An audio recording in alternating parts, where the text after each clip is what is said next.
Ahmad Aidit atau yang lebih dikenal dengan Dipa Nusantara Aidit dan disingkat menjadi DN Aidit, lahir di Tanjung Pandan, Pulau Belitung pada tanggal 30 Juli 1923. Ayahnya Abdullah Aidit adalah seorang pegawai pemerintahan kolonial, jabatan yang tidak tinggi tapi cukup untuk memberi keluarganya kehidupan layak dan akses pendidikan. Ibunya dikenal sebagai perempuan sederhana, religius, dan disiplin. Keluarga Aidit tergolong menengah pribumi terdidik, sesuatu yang langka di Belitung kala itu. Mereka bukan bangsawan, bukan pula buruh tambang.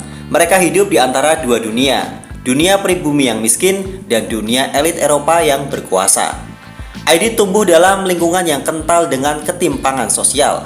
Ia menyaksikan langsung bagaimana perusahaan Belanda menguasai tambang timah, sementara rakyat hanya menjadi buruh dengan upah kecil. Kesenjangan itu membekas dalam ingatannya sejak kecil. Menurut catatan dari Rex Mortimer dalam bukunya Indonesian Communism Under Soekarno, pengalaman sosial di masa kecil inilah yang membentuk pandangan Aidit tentang ketidakadilan. Ia bukan belajar dari teori dulu, tapi dari realitas yang ia lihat sehari-hari. Orang bekerja keras tapi tetap miskin. Orang berpendidikan tapi tetap tunduk pada penguasa asing. Aidit menempuh pendidikan dasar di Hollands Inland School atau HIS, sekolah Belanda untuk pribumi berprestasi. Ia dikenal sebagai murid yang cerdas dan kritis. Guru-gurunya mengatakan Aidit kecil sering bertanya hal-hal yang di luar kebiasaan anak seusianya. Pertanyaan seperti, kenapa orang Belanda bisa memerintah kita? Kenapa orang kita tidak punya hak yang sama? Pertanyaan-pertanyaan itu membuatnya sering dianggap terlalu berani. Namun keluarga Aidit justru bangga dengan kecerdasannya. Mereka percaya pendidikan adalah satu-satunya cara untuk mengubah nasib. Maka setelah lulus HIS, Aidit dikirim ke Batavia atau sekarang Jakarta untuk melanjutkan ke sekolah jenjang menengah. Perjalanan dari pulau kecil ke Batavia menjadi momen penting dalam hidupnya. Ia berangkat dengan kapal laut, menempuh perjalanan beberapa hari. Bagi remaja 15 tahun dari Belitung, ini bukan sekedar pindah sekolah. Ini adalah perjalanan menuju dunia yang jauh lebih besar, dunia di mana ide dan kekuasaan saling bertarung.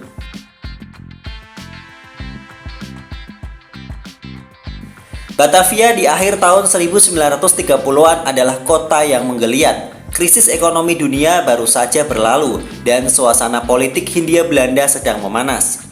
Surat kabar seperti Pewarta Delhi dan Sinpo menulis tentang nasionalisme, sosialisme, dan perlawanan terhadap kolonialisme. Organisasi seperti Indonesia Muda, Partindo, dan Gerindo aktif di kampus dan sekolah-sekolah. Aidit yang haus ilmu segera larut dalam arus ini. Ia sering ikut diskusi di kedai kopi, perpustakaan, atau taman kota bersama pelajar-pelajar lain. Disinilah ia mulai mengenal nama-nama besar seperti Soekarno, Hatta, Tan Malaka, dan juga Musso. Pada usia 17 tahun, Aidit sudah tertarik dengan ide sosialisme. Ia membaca karya Karl Marx, Lenin, dan Tan Malaka, tapi tidak menelan mentah-mentah. Ia mencoba memahami bagaimana ide-ide besar itu bisa diterapkan di tanah jajahan seperti Indonesia. Bagi Aidit muda, sosialisme bukan sekedar teori ekonomi. Ia melihatnya sebagai jalan moral, cara untuk menciptakan keadilan di antara manusia. Di Batavia pula ia bertemu dua pemuda lain yang akan mengubah hidupnya, M.H. Lukman dan Nyoto. Mereka bertiga kemudian dikenal sebagai trio Aidit Lukman Nyoto, generasi muda yang kelak membangkitkan PKI dari kehancuran. Pada tahun 1942, Jepang menduduki Hindia Belanda. Banyak rakyat awalnya menyambut dengan harapan bahwa saudara tua Asia ini akan membebaskan mereka dari penjajahan Barat. Tapi harapan itu cepat berubah jadi penderitaan baru. Semua kegiatan politik dilarang, banyak aktivis ditangkap atau dipaksa bekerja untuk kepentingan militer Jepang. Aidit yang waktu itu berusia 19 tahun tetap aktif dalam kegiatan pemuda. Ia bergabung dalam organisasi-organisasi semi-resmi yang dibentuk Jepang, seperti Keibodan atau kelompok pelatihan kerja. Namun di balik kegiatan itu, ia dan teman-temannya tetap berdiskusi secara diam-diam tentang kemerdekaan. Dari masa ini, Aidit belajar dua hal penting. Pertama, betapa kuatnya efek propaganda terhadap rakyat. Dan kedua, bahwa kekuasaan bisa berubah, tapi penindasan tetap sama jika rakyat tidak sadar politik. Dalam salah satu catatan yang dikutip oleh John Rosa, Aidit menyebut masa Jepang sebagai sekolah politik paling keras. Ia melihat bagaimana rakyat bisa dimobilisasi dengan janji kosong dan bagaimana struktur kekuasaan bisa memanipulasi semangat rakyat tanpa benar-benar membebaskan mereka. Pelajaran inilah yang nanti membentuk strateginya setelah kemerdekaan. Bukan hanya merebut kekuasaan, tapi mendidik rakyat agar sadar hak-haknya. Ketika proklamasi kemerdekaan dikumandangkan pada tanggal 17 Agustus 1945, Aidit ikut merayakannya di Batavia. Ia menjadi bagian dari gelombang pemuda yang menyebarkan berita kemerdekaan ke kampung-kampung. Ia melihat momen itu sebagai awal era baru, tapi juga sadar bahwa perjuangan belum selesai. Setelah kemerdekaan, situasi Indonesia kacau. Belanda ingin kembali, sementara Jepang belum sepenuhnya pergi. Di tengah konflik ini, muncul berbagai kelompok politik, nasionalis, Islam, sosialis, dan komunis. Aidit berinteraksi dengan semua, tapi lebih dekat dengan kelompok kiri yang dipimpin Musso dan Amir Syarifuddin. Musso yang kembali dari Uni Soviet pada tahun 1948 membawa gagasan Jalan Baru untuk Republik Indonesia, sebuah strategi untuk mempercepat revolusi menuju sosialisme. Bagi Aidit, ide Musso masuk akal. Rakyat lapar, sistem kolonial masih hidup, dan elit politik sibuk berebut kekuasaan. Namun situasi segera berubah menjadi tragis. Pada September 1948, terjadi bentrokan bersenjata antara pasukan pro-PKI dan TNI di Madiun, Jawa Timur. Ribuan orang dibunuh, termasuk Musso. Para simpatisan PKI diburu ke seluruh penjuru negeri. Peristiwa ini menjadi trauma politik besar. PKI hancur total dan nama komunis menjadi momok menakutkan. Aidit selamat karena tidak berada di Madiun saat peristiwa itu terjadi. Namun ia menyaksikan bagaimana ide yang diperjuangkan dengan senjata justru menghancurkan ribuan nyawa rakyat sendiri. Selama masa pelarian, ia hidup berpindah-pindah, menulis catatan pribadi dan merenungkan strategi baru. Ia menyadari bahwa kekerasan hanya melahirkan kekerasan baru, bahwa perjuangan harus dilakukan melalui kesadaran rakyat, bukan senjata.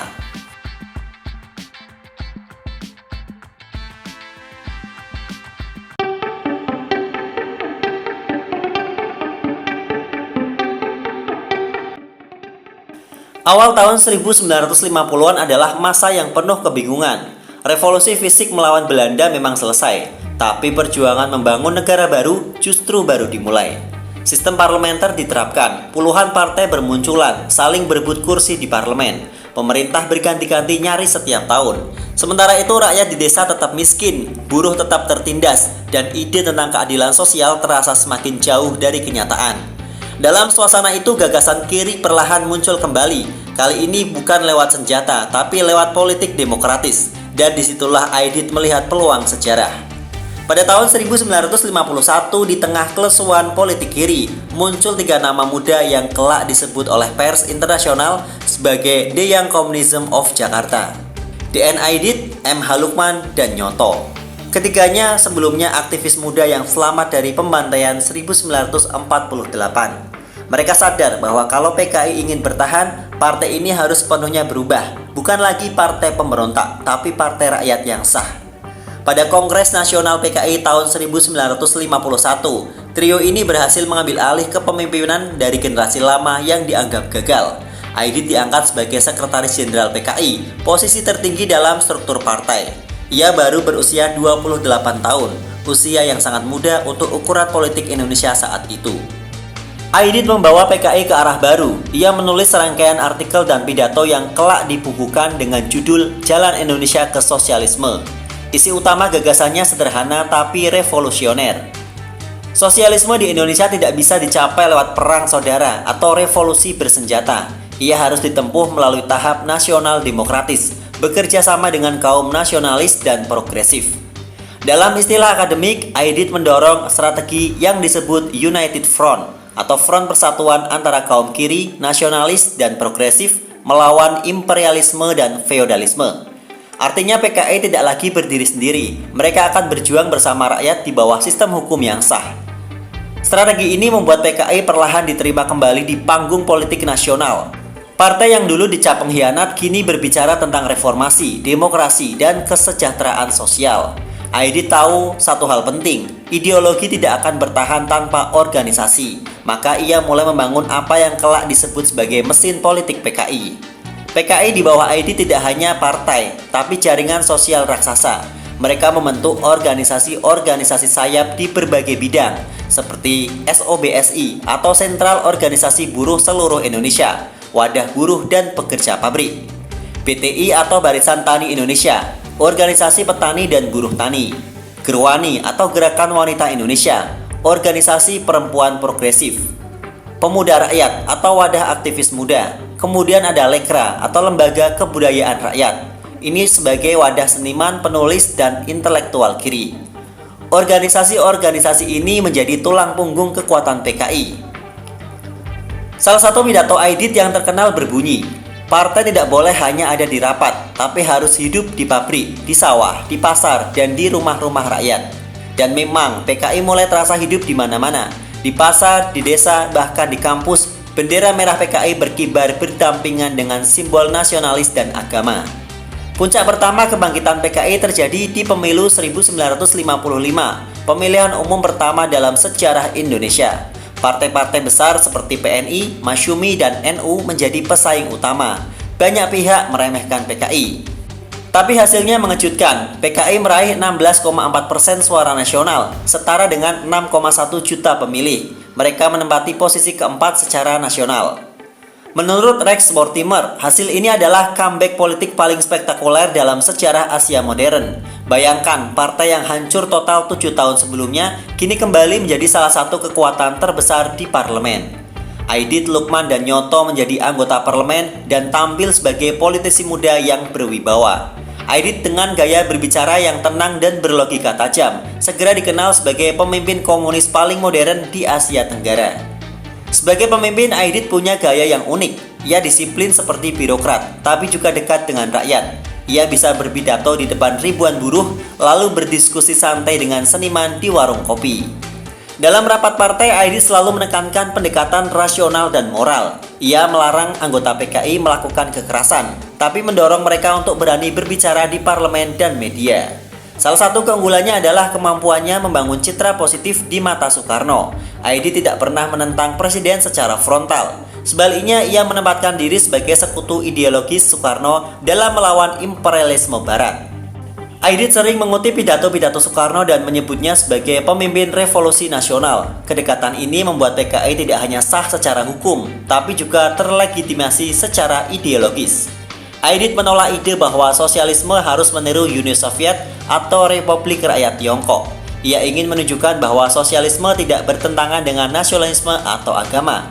Konsep ini membuat PKI relatif lebih diterima oleh sebagian masyarakat yang sebelumnya takut dengan ide komunisme asing. Bahkan beberapa tokoh agama moderat sempat mengakui bahwa PKI di bawah Aidit lebih terbuka untuk berdialog dibanding era-era sebelumnya.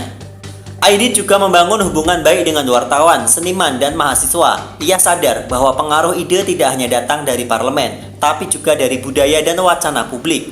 Namun sistem parlementer Indonesia waktu itu sangat rapuh, pemerintahan berganti cepat, koalisi partai tidak stabil. Bagi Aidit, ini adalah kelemahan besar demokrasi liberal.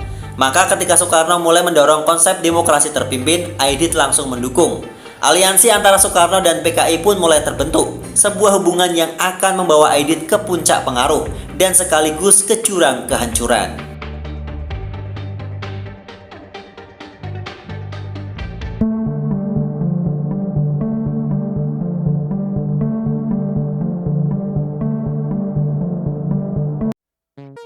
Dekrit Presiden 5 Juli 1959 menandai akhir masa demokrasi liberal. Soekarno mengambil alih kendali pemerintahan secara langsung. Ia ingin menyatukan tiga kekuatan besar bangsa, nasionalis, agama, dan komunis. Inilah konsep Nasakom yang kelak menjadi fondasi ideologis Indonesia selama 6 tahun ke depan. Aidit yang sejak awal mendukung Soekarno segera menyambut gagasan itu. Ia melihat Nasakom sebagai front politik ideal untuk memperluas pengaruh PKI tanpa perlu konfrontasi terbuka. Kedekatan ini memberi PKI posisi istimewa di lingkar kekuasaan. Aidit sering hadir di istana, memberi masukan langsung kepada Soekarno, bahkan ikut menyusun pidato-pidato penting presiden yang berisi kritik terhadap imperialisme Barat.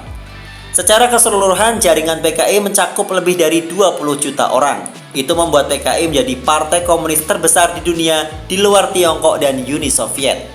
Aidit mengelola organisasi ini dengan disiplin tinggi. Setiap minggu ia memimpin rapat koordinasi, membaca laporan daerah, dan memberi arahan strategis. Ia membangun sistem kaderisasi yang ketat. Anggota wajib membaca, berdebat, dan turun langsung ke lapangan. Slogan Ganyang Nekolim atau singkatan dari neokolonialisme dan imperialisme. Aidit menjadi salah satu pendukung paling vokal dari politik luar negeri anti-barat itu. Di bawah slogan berdikari atau berdiri di atas kaki sendiri, Aidit mendorong kerjasama dengan Uni Soviet dan Republik Rakyat Tiongkok. Ia sering mengunjungi Beijing dan bertemu Mao Zedong, belajar langsung tentang strategi revolusi damai dan mobilisasi massa. Namun sikap ini membuat kelompok militer dan elit konservatif curiga. Mereka menganggap Aidit sedang mengkomuniskan Soekarno dan membawa Indonesia terlalu jauh ke blok timur. Tapi bagi Aidit, aliansi dengan Tiongkok dan Uni Soviet adalah langkah strategis. Ia yakin dukungan moral dan ekonomi dari dua negara itu akan memperkuat posisi Indonesia dalam menghadapi tekanan Amerika Serikat dan sekutunya. Salah satu kebijakan yang paling kontroversial di era ini adalah Land Reform atau reformasi agraria. Berdasarkan Undang-Undang Pokok Agraria atau UUPA tahun 1960, pemerintah berencana membatasi kepemilikan tanah dan membagikan tanah ke petani kecil. Namun pelaksanaannya sangat lambat. Birokrasi daerah dan tuan tanah menolak, sementara petani menunggu tanpa kepastian. Aidit dan PKI melihat ini sebagai kemandekan revolusi. Maka sejak tahun 1961, PKI mulai mendorong aksi sepihak. Di banyak daerah, petani BTI merebut tanah yang dianggap berlebihan milik tuan tanah dan membaginya secara langsung kepada rakyat. Bagi petani miskin, PKI adalah penyelamat. Tapi bagi para tuan tanah dan elit agama tradisional, PKI menjadi ancaman nyata. Seiring meningkatnya kekuatan PKI, hubungan Aidit dengan Angkatan Darat memburuk. Sejak pertengahan tahun 1960-an, sejumlah perwira tinggi seperti Ahmad Yani dan Nasution secara terbuka menentang PKI. Penyebabnya bukan hanya ideologi, tapi juga persaingan pengaruh. Militer melihat PKI sebagai ancaman politik yang bisa mengambil alih kendali negara lewat Soekarno. Ketegangan memuncak ketika Aidit mendukung gagasan Angkatan Kelima, rencana untuk mempersenjatai buruh dan petani sebagai pasukan revolusi rakyat. Aidit berargumen bahwa imperialisme bisa datang kapan saja dan rakyat perlu punya kekuatan untuk mempertahankan revolusi. Tapi bagi militer, ide itu adalah langkah berbahaya. Mereka menganggap Aidit berusaha menciptakan kekuatan bersenjata tandingan untuk menyaingi Angkatan Darat. Sejak saat itu, hubungan antara PKI dan militer menjadi seperti bara api dalam sekam, tenang di permukaan tapi siap meledak kapan saja. Menjelang tahun 1964 sampai 1965, Aidit bukan hanya pemimpin partai, ia adalah figur politik paling berpengaruh kedua di Indonesia setelah Soekarno. Ia sering menemani Soekarno dalam kunjungan luar negeri, menjadi pembicara di forum internasional, dan tampil di koran serta radio nasional hampir setiap minggu. Namun di tengah popularitas itu, Aidit tidak sadar bahwa politik Indonesia sedang menuju titik paling genting dalam sejarahnya.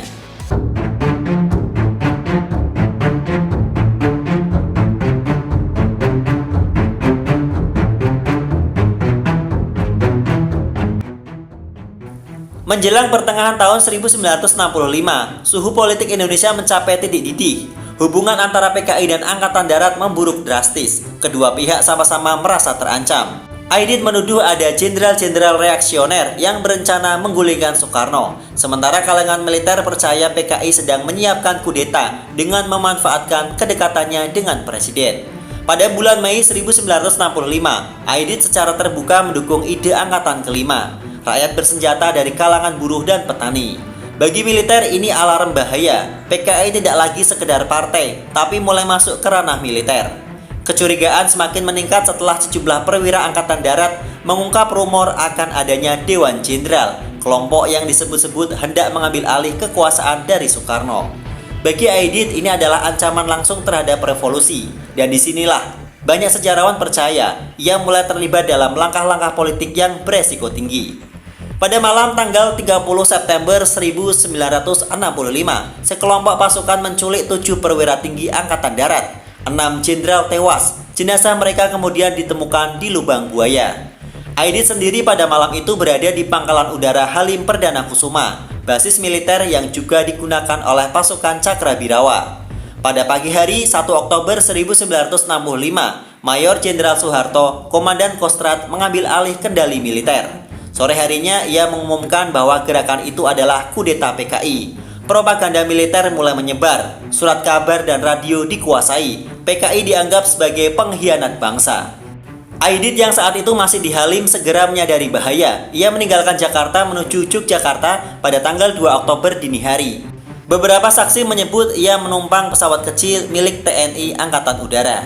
Aidit sempat mencoba menghubungi kader PKI di Jawa Tengah untuk mengkoordinasikan perlawanan politik, tapi komunikasi sudah kacau. Banyak pemimpin daerah ditangkap atau dibunuh. Aidit berpindah dari satu tempat ke tempat lain. Dari Yogyakarta ia menuju Solo, lalu Boyolali, daerah pedesaan yang kala itu masih simpatisan kuat PKI.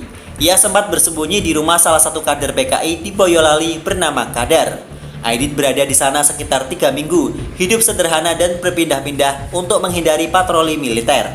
Dalam pelariannya, Aidit disebut sempat menulis beberapa catatan tangan tentang kekalahan, tentang rakyat, dan tentang harapan. Sayangnya, catatan-catatan itu tidak pernah ditemukan kembali.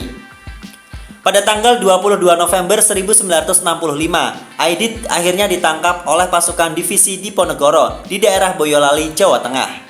Setelah ditangkap, Aidit dibawa ke markas militer di Boyolali untuk diinterogasi. Namun tak lama kemudian ia dieksekusi tanpa proses pengadilan.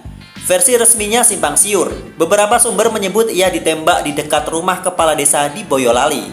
Sumber lain menyebut eksekusi dilakukan di komando resimen militer setempat pada malam yang sama. Yang pasti Aidit tewas pada usia 42 tahun. Tidak ada pengadilan, tidak ada pembelaan, tidak ada berita resmi. Mayatnya dikuburkan di lokasi yang hingga kini tidak diketahui secara pasti. Pemerintahan Orde Baru menuduhnya sebagai pengkhianat negara, sementara keluarganya tak pernah diizinkan mencari makamnya. Setelah kematian Aidit, Indonesia memasuki salah satu bab paling kelam dalam sejarahnya. Propaganda anti-PKI disebar secara masif. Film, koran, dan radio menyiarkan kisah horor tentang kekejaman PKI. Dalam waktu beberapa bulan, antara 500.000 hingga 1 juta orang dibunuh di seluruh Indonesia. Sebagian besar hanyalah petani, buruh, atau orang yang dianggap simpatisan PKI. Ratusan ribu lainnya ditangkap dan dikirim ke penjara tanpa vonis, termasuk ke Pulau Buru yang kelak terkenal sebagai kamp tahanan politik. Para sejarawan seperti Robert Cribb dan Benedict Anderson menyebut peristiwa ini sebagai pembantaian politik terbesar di Asia Tenggara abad ke-20.